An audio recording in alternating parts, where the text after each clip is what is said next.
Hi guys, welcome to Top Down Reviews, and today I'm reviewing Batman, The Killing Joke. I know you can't quite see me, but... Hi. And there, I did not watch Killing Joke alone today. I am assisted by David, my friend, who watched it with me. Okay, so just to get into the movie, Batman, The Killing Joke. Yeah. A lot different from the comics. Very, very different. Very different. One thing that they added, the prologue, and I gotta say, I can see why they did it. yeah, I mean, Like spoilers, I guess. No spoilers. it's a spoiler, so okay, yeah. Yes, spoiler. Yeah. You know, Batgirl and Batman, they were like, we're lonely in this cave. Well, why not? Well, they go exactly like that. I mean, I could see where people were coming from originally. Like, it started off like Batgirl relationship wise, and then it shifted to the Joker really suddenly. It was just like, at one point I asked myself, are we going to get to the Joker at any point in this movie? I mean, you can ask David. I mean, I asked several times, did I not? Are we getting to the Joker? You were getting annoyed Yeah. by it. Though I can see why they did that, because, you know, some people may not know what Batgirl is, because majority of them, they see her in a wheelchair. So it makes sense on the whole, you know, the Batgirl and Batman, they have to explain that whole story, and they have to also show a relationship between Batman and Batgirl, so when the incident happens, you know, you feel bad and understand why Batman's mad. Though the whole, you know, hey, I hate you. You're mean. You're a mean teacher. I do not like you. Let's have sex. And yes, awesome. It's like, no, that's Batman.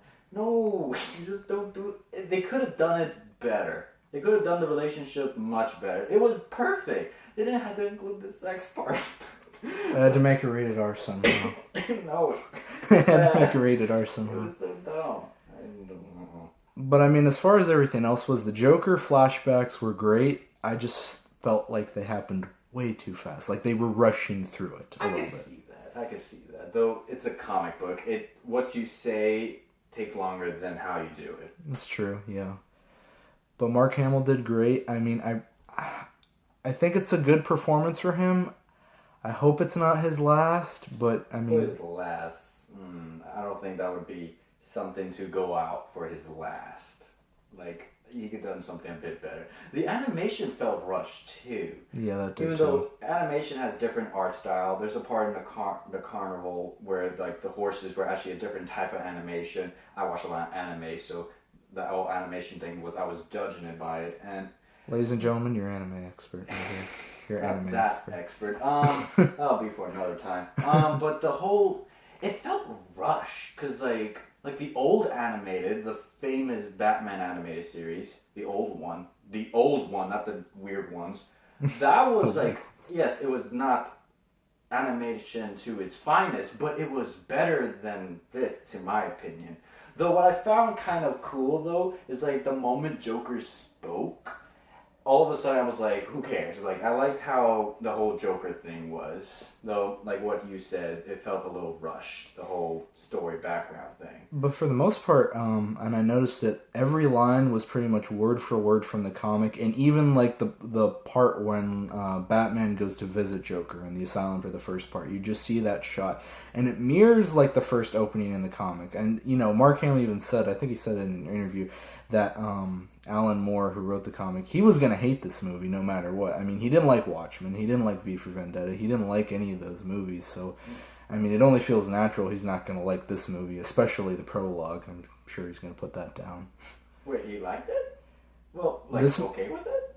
This movie? Mm-hmm. No, I don't think he did. I was No. going to say, it was an okay movie. Like, it wasn't bad. No. It wasn't bad, but it wasn't like what we were all expecting. The comic book was, if you haven't seen this, read the comic book first before watching. Definitely read the comic. The comic is absolutely amazing. Just the art style of it is just fantastic. And you feel more, it feels more bad. Like, still, like, it's rated R, and it showed the sex scene, but not that bad. It just showed a bra. Okay, good. And then Batman touching her. It was weird. It was just weird to see that. It's like a little girl, and it's like father's, whatever. Anyway, and like the whole, what was it? When she was jogging, Oh yeah. It's like they're trying to sell off Batgirl or something to That everyone. was so unnecessary, the jogging. But